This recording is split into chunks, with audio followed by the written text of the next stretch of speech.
Welcome back. We are in the extended version of Conversations with Matthew Bronson on KUPR.org, our conversation with Judith Roderick.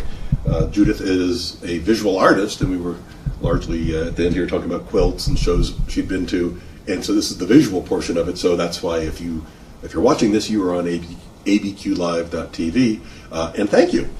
Check out some of the other videos. But you brought some books. They're catalogs from different shows. Okay. That I currently have quilts traveling in. This is called Food for Thought. There's a show called Food for Thought that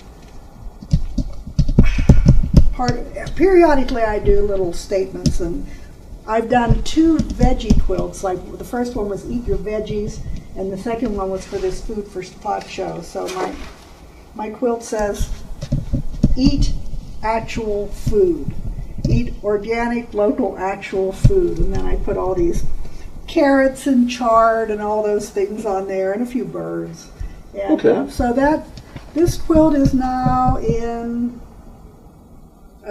Temple, Texas in a museum, but it's been in Brisbane, Australia, Birmingham, England, so wow. I said I just stay home and my quilts get to It's excellent. I noticed the Saga, S-A-Q-A. Sakwa. Yeah. If someone went to their website? Sakwa has a wonderful website. It's an international organization. They sponsor wonderful quilts, and they have all the images of all their quilt shows on their website, SAQA.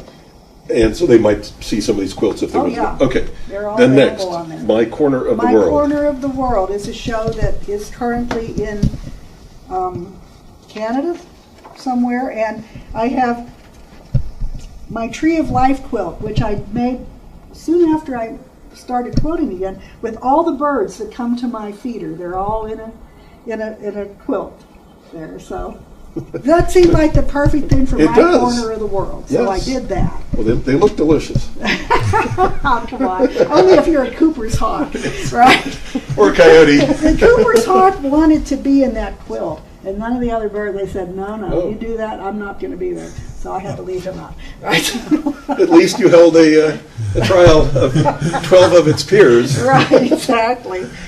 There's a natural healing show where we all did a certain size quilt of plants that had been used in natural healing at one point or another. And I did May apples, which I remember from my childhood. I loved May apples, and they do have a lot of... Is that a type of apple?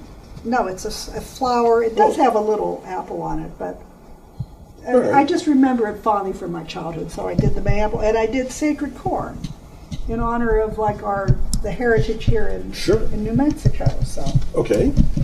Next. Wild Fabrications. That was just fun. I made up these 2 imaginary creatures, and there they are. And I just had a great time doing it. Do they have names? Or? Fred and George. Okay. I mean, what they are? Are they esophagoculus or? I don't know, but we were just invited to use our imagination to create some wild creature, so I did. I think you were successful. I had a lot of fun with it. I'll bet. So, Fred and George. The show that I was just at was the Houston Quilt Festival, and Turmoil and Tranquility is the Sakwa show that was there this year, and my Whooper Reflection was in. That's a quilt. That's not. This is a quilt. This is a large quilt. It's mind-boggling. And that is the one that the quilt collector bought when I just happened to be sitting there, so I got to meet him. So that was cool. Excellent. So and then you're also an author or a poet. You wrote it down. It's self-published a couple of books about the cranes. Yes, it was. Because I loved it. I've made several crane quilts. Right. My first crane quilt. Oh, okay. My first crane quilt is in here. Right. So. Poems from the Cranes 2. Was there Poems from the Cranes 1? Well, yeah, kind of. Okay. So but it's at the Placitas Library. Yes, my first whooping crane quilt.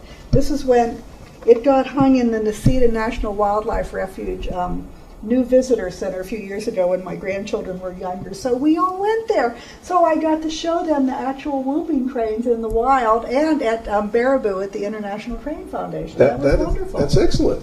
All right, now you brought in a couple of quilts. Yeah, so I'm going to step away and let you just explain to everyone. So my first whooping crane quilt is in the Necedah National Wildlife Refuge. The one that looks like the one on this cover, this was a watercolor, but then I did the quilt. That's the one that was just in the quilt show, Tranquility. And I did a Sandhill family crane quilt, and it hangs in our open space visitor center here in Albuquerque. And I have this quilt that I just got back from a show at the Hubbard Museum. This is crane in the red chili field. Because I actually saw down in San Antonio, I saw all those cranes out there eating in the red chili field. So I thought that'd be a lovely theme, and it was fun to make. And so, because he has his little red head, so there's his, you can see his little red head while he's down there eating all these red chilies. So and if folks can't tell from the video, kind of just more amazement at the amount of work that goes in here. We've got, these are the buttons that we spoke about earlier. Mm-hmm. And this is one piece that you then put through the machine. It's not each little piece. No, this is, I painted this crane on silk. Okay. And then I cut him out and appliqued him on top of all of this chili field that I made, which is also on silk. And then the little background up there was another piece of silk, a little landscape. Okay. And then I quilt the whole thing, and then I embellished it with buttons. And then you put the border on. Yes. But it's, it just looks like a fantastic amount of work. Oh, it is. And the precision, I mean, just the precision, I can't draw inside the circle even when I take a test or vote. But being able to cut out the feet and everything is, besides being beautiful. Years of practice. Yes. Oh, and then you brought in your latest I did. piece. I brought in my latest piece. I periodically make a political statement, and this is mine for this year. And these are buttons that, yes, those are that you then buttons, painted too. on. And it says, Yes. Earth does not need Earth us, does not we need need us. her. We need her. And this looks like the Weather Channel. You've got Oh, thank you. I mean that in a nice way. It's just so intricate. You know, I've drawn and painted the Earth so many times through the years, so this is the latest one. This is after reading Sixth Extinction and a few other similar books this year. I kept seeing this, so finally I just made it, and I put all the words, like, I favor this side over here, but there is a lot of this side over here going on the planet right now, so I'm just putting it out there for everyone to see in a visual manner. And this quilt just got into a show called Evolution 17, which will be at the Rocky Mountain Quilt Museum in Golden, Colorado, starting in January. It'll be January through April. And do you sign these? Oh yeah, you always put a label on your quilts with all the Okay. information on it.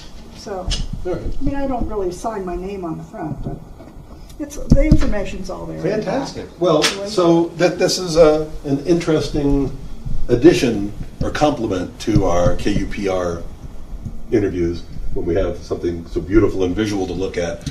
So I appreciate you coming to abqlive.tv and looking at the wonderful quilts of Judith Roderick.